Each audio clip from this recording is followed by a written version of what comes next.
Did you know that Adolf Hitler was once godfather to over 10,000 German children? Or how about this, that there were once 16,000 Jews that were driven out of England and took refuge in Germany? Or how about the U.S. citizen that the U.S. once recognized as the president of Nicaragua? Crazy. For answers to these and many more, stay tuned for this week's episode here at Strange As It Seems. And before I dive in, please hit the bell to subscribe. Give me a like, give me a follow, leave a comment if you like the content today. It goes a long way to helping bring back this 100-year-old brand for the digital age. About once a month, I'll go searching online for Strange As It Seems artifacts. There was actually a fire once, and I'm not really sure what year, but it was at the Beechwood Canyon home up in the Hollywood Hills where my grandparents lived, Elsie and Ernest Hicks, who both ran the comic strip for periods of time. It's also where my father, Ernest Hicks Jr., was born. But a ton of the archives were burnt up, and so I really don't have all the archives that I've inherited. Really wasn't ever sure how complete they are, so every once in a while I'll go online and find some artifacts. I've found some 16 millimeter films that I've digitized. I have those here on the YouTube channel. I've found radio records of the radio shows. I found photo engraving prints that were used to print the comic strip back in the day. And recently, I found this. It's a scrapbook that somebody kept in the 1930s. There's a whole bunch of comic strips that they just clipped from the newspaper and put into this scrapbook, which is great because I really don't know if I even have all of the comic strips. So I've been scanning the archives for years and years and will continue for years to come, which I do and occasionally grab things as I'm scanning and turn those into episodes. But for this week, we'll go into this one. It started about 1932, it looked like. Someone was clipping, and then they went to about 1933 and stopped for about 5-6 years and picked it up again in 1938. But we'll dive in here. Several comic strips that I had never seen before. Some great stories and facts. So let's go. So for the first 12 or 13 pages, it was, looks like clipped from 1932. And from what I can tell, this person who was collecting the Strange As It Seems archives had quite an affinity for baseball, because pretty much all the beginning clippings here were from baseball. And I just recently had done an episode on old baseball, and I didn't have a lot of these stories in it. The first comic strip was from 1932, looks like April 28th, and featured Lefty Grove, who led the American League in strikeouts every year. Every year he'd been in the majors anyway. 1925 to 1932, the great pitcher Lefty Grove. A couple pages later, there is a clipping here of Jimmy Dykes. He was a catcher when he joined the major league, but since played every position in the major leagues except catcher. How about that? The great Jimmy Dykes, early baseball player. Looks like we have here too George Gore, played for Chicago. He stole second 5 times and third twice, all in one game. This is versus Providence, June 25th back in 1881. George Gore, how about that? And then I think we have, let's see here. Oh, I had this one before in the old baseball episode, but I love it. Baseball umpires used to sit in rocking chairs behind the catcher. This is going back to all the way to 1859. Crazy. And then how about this? Mike Clifford, a legless pitcher. Crazy. Pitching from the mound without legs. Lost only 3 out of 9 games, and he also batted .388.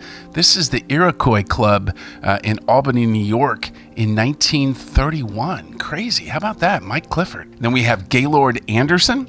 He was a catcher for Dalton, Nebraska. Caught 3 outfield flies at home plate versus Sidney, Nebraska. May 22nd, 1932. Not sure that's quite as amazing a fact these days. But then we also have a pitcher, Wesley Ferrell, who hit 9 home runs in one season. How about that? A pitcher who could hit long before the days of Shohei Ohtani. And then, also on that same comic strip is The Devil Tracks of Devonshire. What a great story. Check that out. There was a radio show made from that story here in the archives that I uploaded just a few months ago.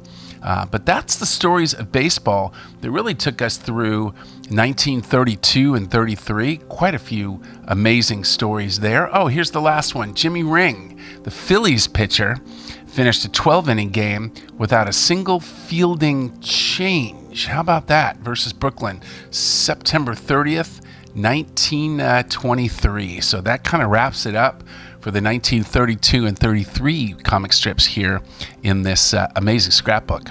From there, this scrapbook skips to the 1937, the year of 1937, and picks up again. What I loved about the comic strips in the 1930s is they had the story behind a lot of these comic strips written below. So I think both, this started with John Hicks. Ernest Hicks did the same. And Elsie did this in the books that she published. So they really took the time to write out some of these stories. And here's a great story from 1937, looks like November 29th, about the Oklahoma Panhandle. Strange as it seems, the Oklahoma Panhandle, an area of 5,950 square miles, from 1845 to 1890 was unclaimed, unwanted, and without government control of any kind whatsoever. This strip of land, 35 miles wide and 170 miles long, now comprising the Oklahoma counties of Cimarron, Texas, and Beaver, was successfully a part of the Spanish possession in North America, a section of the Republic of Mexico, and the northernmost tip of the Republic of Texas. When in 1845, Texas was admitted to the Union as a state, the Panhandle area, which was lying north of 36 degrees and 30 minutes north latitude, was prohibited by terms of the Missouri Compromise from statehood, as the document ruled that no land north of the 36 and 30 line should enter the Union as a slaveholding state.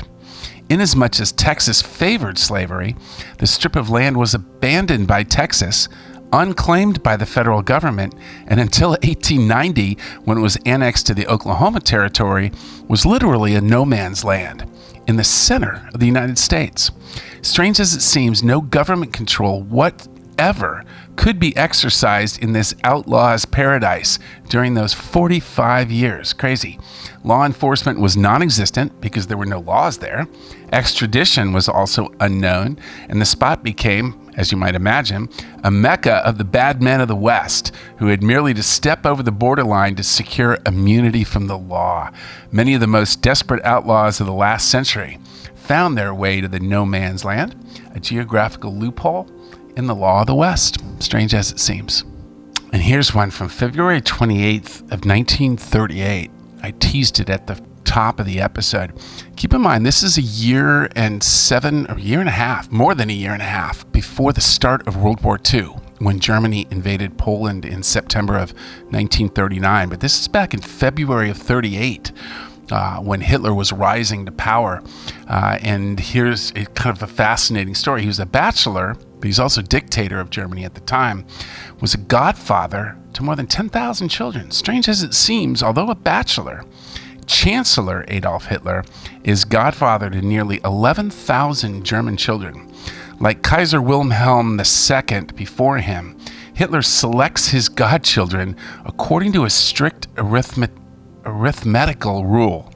To qualify as a godchild of Herr Führer, the baby must be the 10th in a family. However, 7 sons are held the equivalent of 9 daughters, or sons and daughters intermingled. So an 8th son could claim Hitler as his godparent. Crazy. Similarly, the 7th son counts as 3 people being given a bonus of 2 additional births. Dizzying math here. In France, Napoleon Bonaparte was similarly the legal father of more than 5,000 children. After his victory in the Battle of Austerlitz, the emperor legally adopted the children of every French soldier killed in the affair. They were permitted to add Napoleon's name to their own and were supported and educated at the expense of the French government. Crazy. And here's a poignant one. It was clipped in 1939, June 26. So this would have been about 3 months before Germany invaded Poland, and that's when the widespread extermination of Jews took hold. So this was as it was heating up. Kristallnacht and things like that were occurring in Germany. But crazy historical fact, kind of a really weird irony here. But in 1290, 6.5 centuries before this, a band of several thousand Jews persecuted in and expelled from England took refuge in Germany, strange as it seems. Jews had been granted perpetual protection in England under William the Conqueror, 1066, right, to 1087, and his immediate successors. But upon the accession of Richard I in 1189, persecution broke out. Protection and oppression followed in alternate waves until 1230, when the government confiscated 1/3 of the Jews' personal fortunes. Refused permission to leave England, they suffered further consistent persecution until 1290. And in 1 year, 1264, no less than 1,500 Jews fell victim to the fury of the populace. So this all happened in England 6.5 centuries before, and they ended up taking refuge in Germany. Amazing. And the irony that this is coming out in 1939 was when this fact, and then just a few months later, Germany invaded Poland, kicked off World War II, and millions of Jews were then persecuted and exterminated in Europe. Crazy, strange as it seems. And another one I found in here from 1938 about Montana. I've been going to Montana every summer fly fishing since I was a kid. My son ended up catching the bug, so to speak. He's currently a student at Montana State in Bozeman, but I didn't know this. Montana has had 15 different capitals. Crazy. Since becoming part of the Louisiana Territory in 1699, Montana has been governed from 15 separate capitals in 8 different territories. Amazing. Its first capital was Biloxi, Mississippi. Crazy. In 1723, it moved to New Orleans. In subsequent years, its territorial capitals were Vincennes, Indiana Territory in 1804, St. Louis, Missouri Territory in 1805, Champaign, 1843, Oregon City, 1844, and Salem, Oregon, in the territory of 1853. Bellevue, Nebraska Territory was Montana's capital in 1854. Omaha in 1855, and Yankton, Dakota Territory in 1861. Part of Montana was in Washington Territory in 1843, with the capital at Olympia. And in 1863, Idaho Territory took it over, with its capital at Lewiston. And when Montana Territory was finally formed in 1864, Bannock became the capital, and the next year, Virginia City. And then since 1875, Helena has been the capital site ever since. And how about this? The woman who saved the West. Hadn't heard this story before either. Strange as it seems, were it not for the farsightedness of a faithful wife, Jessie Benton Fremont, the west coast of the United States, might now belong to Great Britain. Early in American history, European powers realized possession of the Pacific Northwest was an important factor in controlling trade with the Orient. Great Britain established a foothold on the mainland adjacent to Vancouver Island and prepared to move south and dispute ownership of the Oregon Territory with the fledgling United States government. Marcus Whitman, leader of a group of pioneer missionaries in Washington, learned of this British grab plan from traders of the Hudson Bay Company, and in 1842 set out alone on horseback, riding 3,000 miles to the capital to plead with the government to claim the Oregon Territory for the United States. His report spurred the capital to action, and the explorer, John C. Fremont, was dispatched to the west to make a complete report on the situation. Jessie Benton Fremont, wife of the explorer and daughter of Senator Thomas Benton, accompanied him to St. Louis, where Fremont, for an unexplained reason, bought a 12-pound howitzer for his expedition. Fremont continued to cause landing near the present site of Kansas City to graze his horses for the long trip to the coast. In the meantime, Jessie received a communication in St. Louis for her husband from the War Department. The note was a demand for Fremont's return to Washington to explain his purchase of the howitzer. Seeing in it an undercurrent of political intrigue, Jessie threw the letter away, sent her husband on another message: proceed at once, ask no questions. Fremont did go west into Oregon. He turned south into the Sacramento Valley of California, where he found the American settlers in open revolt against Mexico. Fremont took command, created a military occupation in the new Republic of California. He was commissioned lieutenant colonel and was soon appointed military commander and civil governor of California. This American occupation of California, which precluded British control, was only made possible by Fremont's presence. And Fremont himself arrived in time only because of his wife's quick thinking, an act that saved California for the United States. And here's another one of the treasures I found behind me, a map, strange as it seems, map of California from the 1930s that I also found recently, but great history there on the state of California. And for the final story today from this amazing scrapbook I came across from the 1930s, this is also from 1938, but has some serious reverberations, I think, to what's happening today. Which is kind of the fun part about finding some of these stories, and strange as it seems, is kind of how they echo or how history rhymes, as I think it was Mark Twain once said.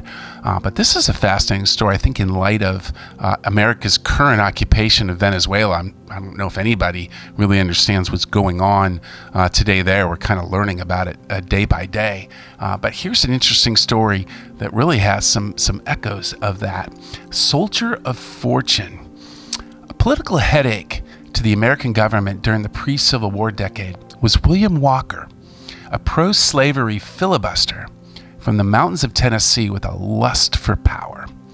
Walker had an insatiable desire to set himself up at the head of some Latin American country and encourage slavery therein to build for himself a world power. Crazy. The United States government, with trouble enough at home on the slavery question, was constantly in fear that Walker might inspire an international war through violation of neutrality pacts. Walker's first move in 1853 was to organize an expedition to Lower California, ostensibly to establish a military fort for the protection of Sonora against Apache Indian raids. He was successful in setting himself up as governor of Lower California, but soon, for lack of provisions and reinforcements, was obliged to retreat over the border into California and give himself up to American authorities. He was tried in San Francisco in 1854 for violation of neutrality laws, but was acquitted. Nicaragua was, at the time, engaged in a civil war, and Walker found an opportunity to set himself up as Secretary of War and Commander-in-Chief of Nicaragua under President Rivas.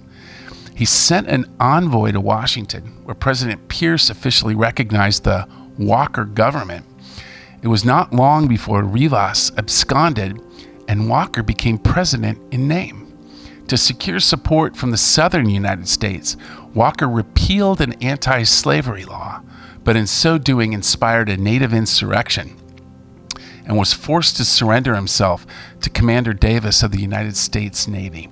Taken to New Orleans, he immediately plotted another insurrection, but was arrested for again violating neutrality laws. He skipped bail, returned to Nicaragua, was again arrested, and returned to Washington. President Pierce released him, declaring his arrest on foreign soil to be illegal. Walker made a last attempt in 1860 to overthrow the Honduras government. He captured and held Trujillo, but a British warship intervened, and Walker was forced to leave. He was taken and returned to Trujillo, where on September 12th, 1860, he was court-martialed and shot. What an amazing character in history. William Walker, soldier of fortune, strange as it seems. Well, that wraps up this week's episode of some amazing stories found in this scrapbook that somebody who loves Strange as It Seems back in the 1930s collected, and we'll add this back to the archives. But if you like content like this, stories of the strange and unusual of history, science, nature, politics, please hit the bell to subscribe. Leave a comment. Let me know what story you found most fascinating from today's episode. And stay tuned for more from Strange as It Seems. And I always like to finish with the quote from my great uncle John Hicks left in the foreword of his first book. The author launches this book of the curious in nature and humankind on the vast sea of public opinion, with the hope that it will fulfill its mission to entertain and acquaint its readers with some of the marvels of the world in which we live.